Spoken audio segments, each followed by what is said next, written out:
हाँ तो दोस्तों आई गया माँ दिलकेश्वर जी चनेश्वर जी महादेव गई जो देख सीख रहा होता अड्डी महादेव जी बेटा था नीचे स्थान है बाबारो मंदिर है अड्डी और अड्डी ने ऊपर मंगरा माते आई गया अठार नजारो बहुत ही तगड़ो देख सीख रहा होता गए आए हाय राजू भाई जूम करके बताओ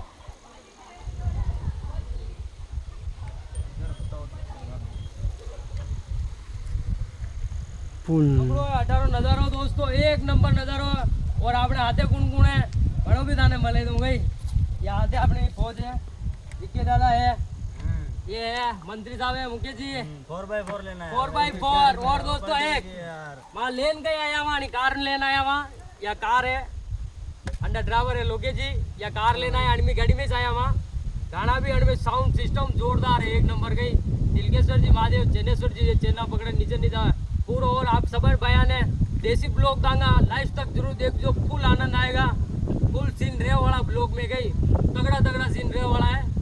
आनंद आएगा ब्लॉग ने एक बार जरूर देख दो दोस्तों बाकी सभी बयान हर हर महादेव।